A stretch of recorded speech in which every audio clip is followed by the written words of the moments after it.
Hello students, welcome back one second. देखो last episode में हम लोग क्या सीखा था, याद है क्या किया था? कुछ एक्सरसाइज एडवर्ब को लेकर। तो आज क्या करें? आज कुछ प्रॉब्लम सॉल्व करते हैं, मतलब कुछ डाउट क्लियर करते हैं। ठीक है, देखो आप खुद तो कुछ बोलोगे नहीं, मतलब बोलते नहीं, इसीलिए मैंने सोचा कि मैं खुद ही कुछ बेसिक कॉमन डाउट निकालूंगा एंड उसके बाद सॉल्व करूंगा एक एक करके। मतलब बहुत ही जो 90% केसेस में हो जाता है सभी के साथ, तो ऐसा आज करने वाला हूँ। ठीक है, आई होप आप एडवर्ब समझ गए होंगे। तो चलिए कुछ डाउट्स क्लियर कर लेते हैं, जो कि एडवर्ब का जो पोजीशन है ना उसको लेकर होता है। तो एक एक करके शुरू करते हैं, ठीक है? तो अंत तक जुड़े रहना, आज का वीडियो बहुत ही इंपॉर्टेंट होने वाला है।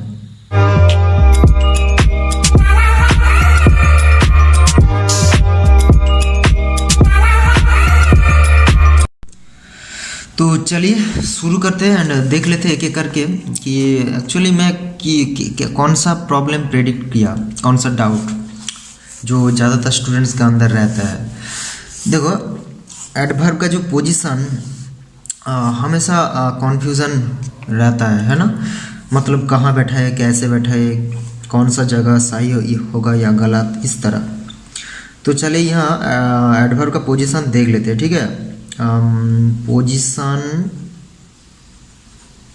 ऑफ एडवर्ब, ध्यान से सुनना मेरी बात, बहुत इंपॉर्टेंट है।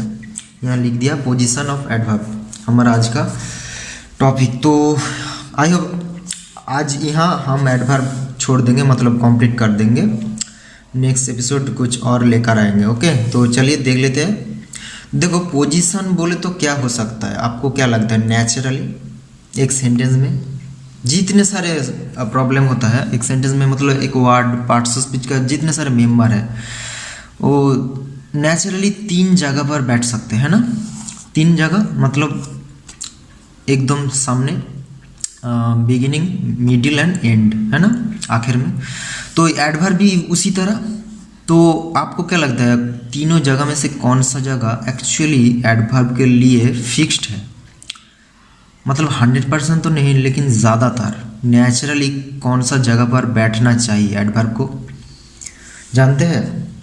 देखो एडवर्ब ज़्यादातर भाग को ही टारगेट करता है, इसीलिए आखिर में आना ही सही होगा, मतलब लास्ट, एकदम अंत में। ओके, फिर भी कुछ एडवर्ब कभी कभार मिडिल में या बिगिनिंग में आ जाता है, इसीलिए कन्फ्यूज़न हो जाते हैं, है ना।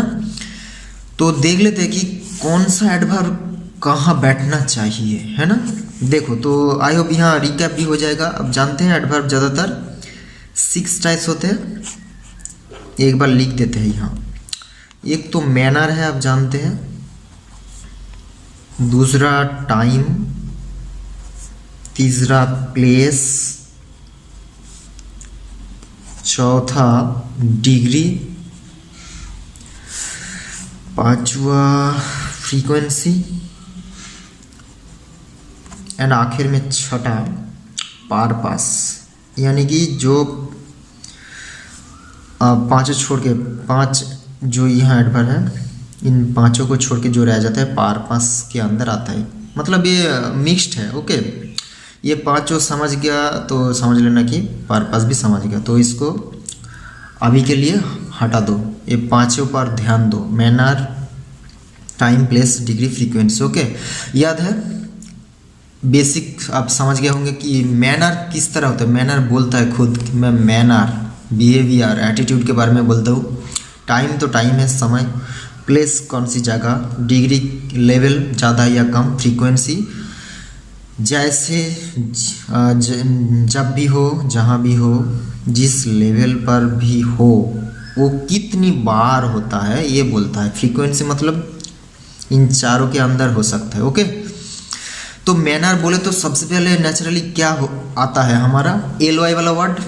तो एक समझते हैं, सिर्फ एक को लेकर हम आज क्लियर करेंगे ग्रेटली। फॉर एग्जांपल, एक एग्जांपल लेते हैं, क्योंकि बहुत बड़ा वीडियो हो जाएगा अगर हर एग्जांपल को लेकर हम डिस्कस करेंगे। ओके, तो ग्रेटली ले लेते हैं।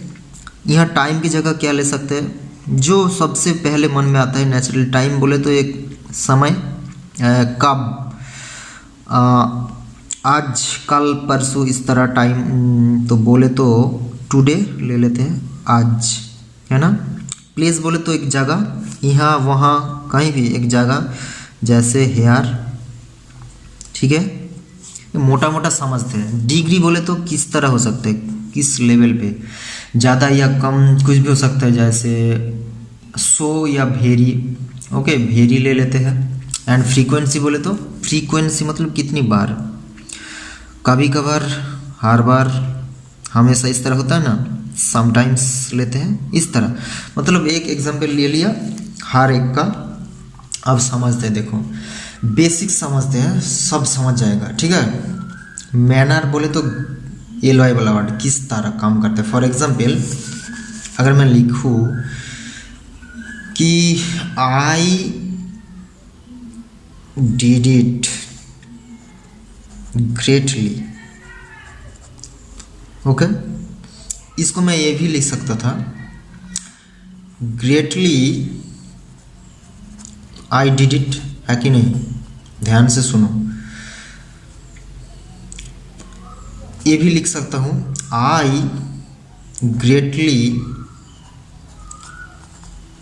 डिड इट, है ना। लेकिन तीनों में से एक ही सही है, दो गलत है।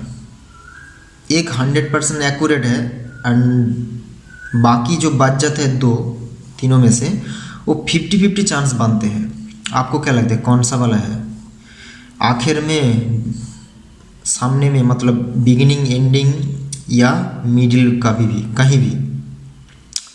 आई ग्रेटली डिड इट, ये ज़्यादा सुइटेबल लग रहा है इसीलिए यहाँ बैठाया, वरना आई डिड ग्रेटली इट ये तो रिडिक्यूलस हो जाता। आप जानते हैं कॉमन सेंस नाम का भी कुछ हो सकता है, ठीक है। तो यहाँ लिख दिया, लेकिन मुझे ये भी थोड़ा सा सही लग रहा है, ये भी लग रहा है, लेकिन ये ज़्यादा लग रही है। लॉजिक से समझते हैं। देखो I did it greatly, naturally हमेशा आप जानते हैं सेंटेंस में जो चीज़ सबसे पहले आना चाहिए वो है सब्जेक्ट, है ना। सब्जेक्ट के बाद वर्ब। तो एडवर्ब का कब जरूरत पड़ता है? नेचुरली एक वर्ब का जो काम है उसका होने के बाद, है ना। मतलब वर्ब को तो पहले होने दो कम, उसके बाद कब होना है, मतलब कब हुआ है, इसका क्यूरियोसिटी, इसका क्वेश्चन हमारा मन में आता है, इसीलिए ग्रेटली यहाँ बैठाना सही होगा, ये लॉजिक है।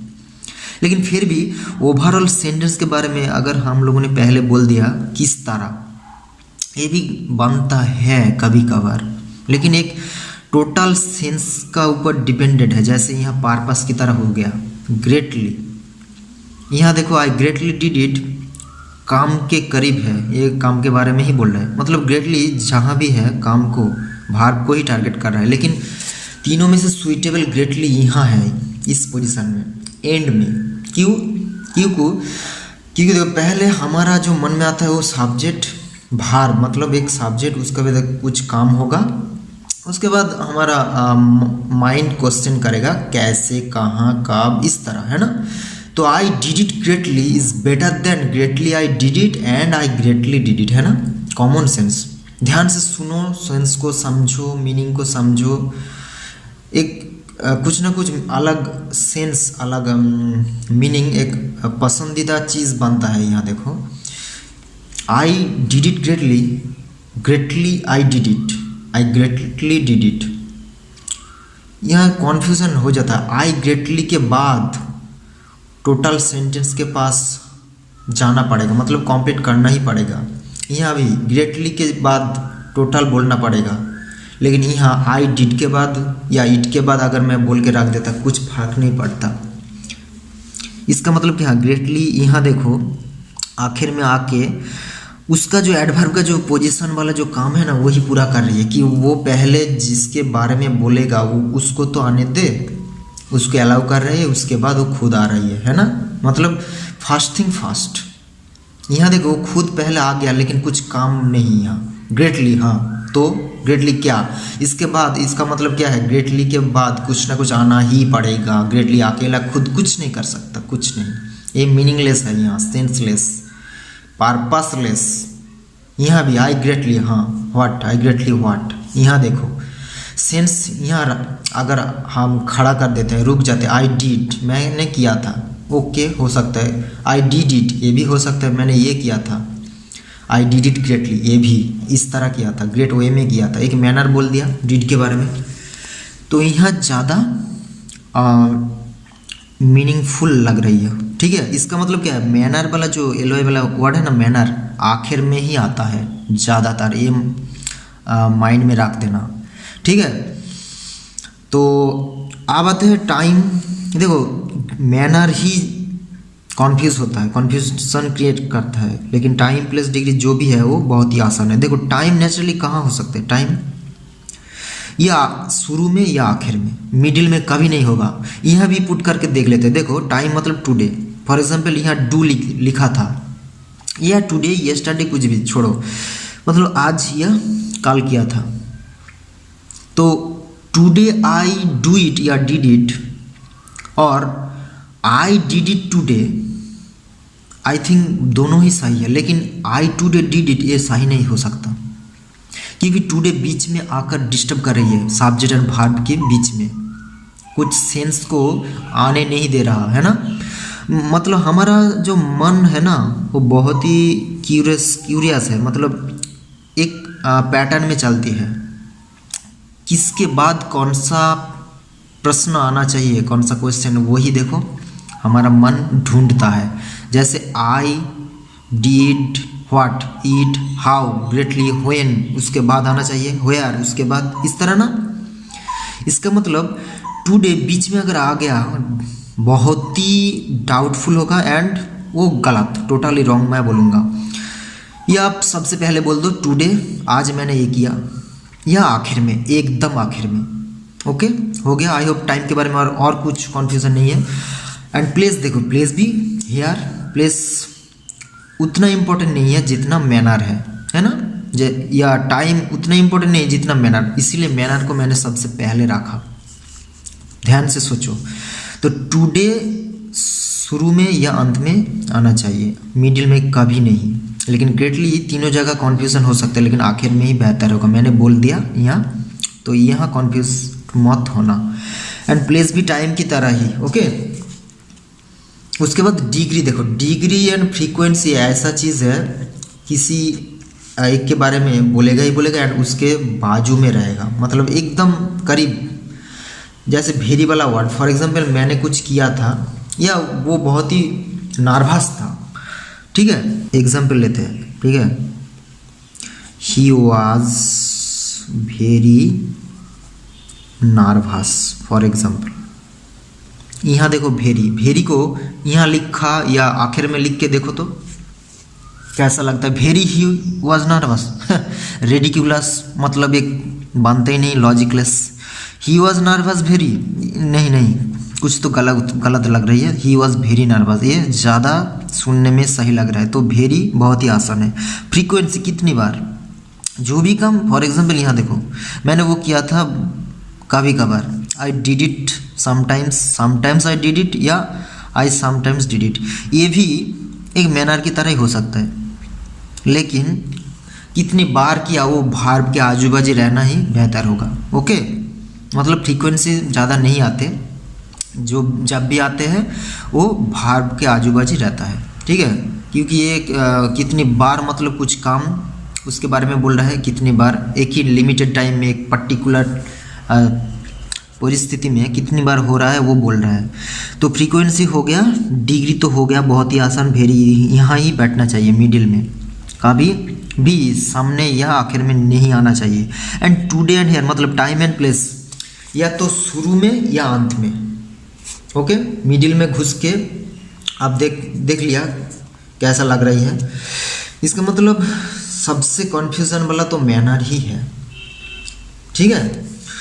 तो यही था हमारा आज का एपिसोड कि कन्फ्यूजन जो पोजीशन के लेकर होता है वो ज़्यादातर एलवाई वाला मैनर के लेकर होता है। लेकिन देखो मीनिंग को समझना पड़ेगा। हमेशा कॉमन चीज़ एक है कि मीनिंग, जैसे अगर मैं एक ग्रेटली को ही इस तरह लिखता, ही वॉज ग्रेटली इंस्पायर्ड, ध्यान से सुनो, मीनिंग समझो, ही वॉज ग्रेटली इंस्पायर्ड। यहाँ जो ग्रेटली है कोई काम के बारे में नहीं बोल रहा, यहाँ बोल रहा था, यहाँ ग्रेटली सामने आकर, एडजेक्टिव जैसा होता है ना, एडजेक्टिव क्या करता है, नाउन के बारे में बोलेगा जब सामने आ जाता है, जैसे he was a honest man, he is a honest man, कभी सुना he is a man honest, या ऑनेस्ट ही वॉज मैन इसका मतलब ना तो सामने आएगा और ना तो बाद में, यानी कि वो मिडिल में ही आएगा, क्योंकि एक क्वालिटी के क्वांटिटी के बारे में बोल रहा है, कितना ज़्यादा, एक डिग्री के बारे में बोल रहा है ना, एक क्वांटिटी, यहाँ डिग्री एक क्वांटिटी की तरह एक लेवल, इंस्पायर्ड तो है, कितना इंस्पायर्ड, ग्रेटली बहुत ही इंस्पायर्ड, वेरी की तरह यूज़ हो रहा है, तो इसीलिए एडजेक्टिव के बाजू में या सामने आना ही चाहिए, ज़्यादा इफेक्टिव है, ठीक है। लेकिन यहाँ वहाँ सामने या आखिर में आता तो बहुत गलत हो जाता। अब खुद ही देख लेते हैं, ठीक है, देख के आप मीनिंग समझेंगे। बहुत ही ऐसा एग्जाम्पल है, मैं तो यहाँ कुछ एग्जाम्पल लिया। तो ही वॉज ग्रेटली इंस्पायर्ड, ये बहुत ही सुइटेबल है, क्योंकि यहाँ देखो वॉज एक कॉपुलेटिव वर्ब है, एक हेल्पिंग की तरह, मतलब कुछ एक्स्ट्रा इन्फो दे रही है ही के बारे में, इंस्पायर्ड है, कुछ काम नहीं कर रहा, सिर्फ ही कैसा है, इंस्पायर्ड है, कितना इंस्पायर्ड, ज़्यादा या कम, ग्रेटली इंस्पायर्ड, बहुत ही। तो ये हो गया हमारा डिग्री ग्रेटली वाला, ठीक है, एक कोई एक्शन वर्ब नहीं। लेकिन यहाँ देखो ग्रेटली डिड के बारे में बोल रहा था, इसीलिए आखिर में आना चाहिए, ठीक है। तो इसीलिए मैं बोल रहा हूँ कि एडवर्ब का कोई पर्टिकुलर रूल्स रेगुलेशन कुछ नहीं, लेकिन एक थोड़ा 80% तो कॉमन सेंस के ऊपर बांधते हैं, मीनिंग के ऊपर बांधते हैं, जो कि प्रैक्टिस के ऊपर आते हैं, बार बार आप प्रैक्टिस कर करके समझ जाएंगे। ओके, तो आज के लिए इतना ही।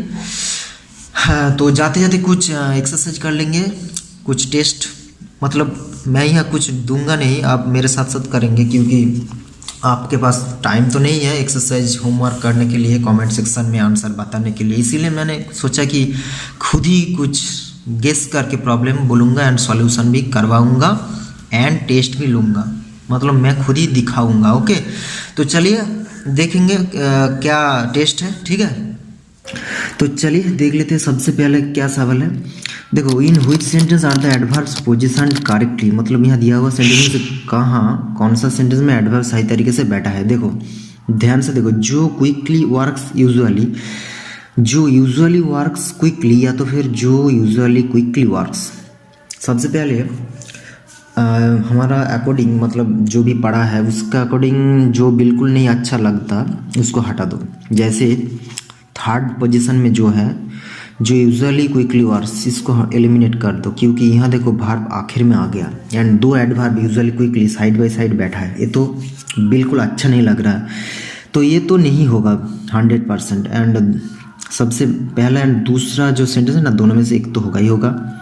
तो क्या होगा, ध्यान से देखो, जो कैसे काम करता है उसके बारे में बोल रहा है। तो जो क्विकली वर्क्स या यूजुअली वर्क्स, देखो क्विकली तो एक मैनर है, एडवर्ब ऑफ मैनर, तो वो आखिर जहाँ होगा वही होना चाहिए, जो यूजुअली वर्क्स क्विकली। यही सेंटेंस सुनने में अच्छा लग रहा है, तो आंसर यही होगा। ओके, उसके बाद इन which sentence is the adverb modifying adverb perfectly correctly positioned. उफ, बहुत ही ट्रिकी है, बोल रहा है कि यहाँ कौन सा सेंटेंस में जो मॉडिफाई करने वाला एडवर्ब परफेक्टली है वो करेक्टली बैठा है। ध्यान से देखो, बहुत ही ट्रिकी है। सी लुक्स वेल परफेक्टली, या सी परफेक्टली लुक्स वेल, और सी लुक्स परफेक्टली वेल, आपको क्या लगता है? देखो, जहाँ मॉडिफाई करता है एडवर्ब परफेक्टली, वो एक एडजेक्टिव के सामने बैठा होगा, देखो वही बैठना चाहिए, मैंने सिखाया था, मतलब उसको कैसा दिखता है, सी लुक्स परफेक्टली वेल, यही होना चाहिए, ठीक है, अच्छा दिखता है, कितना अच्छा, एक डिग्री के बारे में बोल रही है, बहुत अच्छा या बहुत खराब, ठीक है। तो सी लुक्स परफेक्टली वेल यही सुनने में अच्छा लग रही है, लेकिन दोनों और सेंटेंस को देखो, she looks well perfectly and she perfectly looks well, ये तो बिल्कुल अच्छा नहीं लग रहा है। rather than she looks perfectly well, ठीक है, तो यही आंसर होगा। उसके बाद in which sentence is the adverb of degree almost correctly position, कौन सा सेंटेंस में ऑलमोस्ट जो कि एक डिग्री ऑफ एडवर्ब है सही तरीके से बैठा है। I almost fail over, I fell over almost, I fell almost over, मैं ऑलमोस्ट गिर गया था यही बोल रहा है, तो कहाँ है ऑलमोस्ट, जो मिडिल में है ना वर्ब के आजू बाजू गिरने के बारे में बोल रहा है वही सही होगा, आई ऑलमोस्ट फेल ओवर। लेकिन बाकी दोनों को देखो, I fell over almost and I fell almost over, ये कुछ ऑकवर्ड लग रही है, लेकिन आई ऑलमोस्ट फेल ओवर एक अच्छे वाला सेंटेंस लग रही है, तो यही आंसर सही होना चाहिए, ठीक है। उसके बाद in which sentence is the adverb of place overseas correctly position, मतलब ओवरसीज नाम का जो प्लेस ऑफ एडवर्ब है ना वो सही तरीके से बैठा है, कहाँ देखो, जेम्स ओवरसीज स्टिल लाइव्स या lives, James still overseas lives या James still lives overseas, James कहाँ कैसे रहता है, ओवरसीज मतलब देश के बाहर आप जानते हैं, तो जेम्स रहता है, तो बाहर देखो पहला दोनों जो सेंटेंस है ना आखिर में हो गया, James overseas still lives awkward लग रही है, जेम्स स्टिल ओवरसीज लिव्स ये तो मीनिंगलेस सेम, लेकिन यहाँ देखो जेम्स स्टिल लिव्स अभी भी लिव कर रही है, रह रहा है ओवरसीज बाहर में, तो ओवरसीज तो एक प्लेस है आप जानते हैं, आखिर में भी आता है सामने में भी आता है, लेकिन यहाँ देखो एक प्लेस के अनुसार भार के अनुसार सही लग रही है, जेम्स स्टिल लिव्स ओवरसीज, तो आंसर थर्ड नंबर ही होगा। ओके, तो यही था हमारा आज का एपिसोड। अब चलिए जाते जाते आज का एपिसोड में जो भी सीखा है एडवर्ब के बारे में वो एक साथ सम अप करके देख लेते हैं, ठीक है। तो सेंटेंस का beginning middle and and position में किस तरह एडवर्ब कब आते हैं ये देख लेते हैं, ठीक है।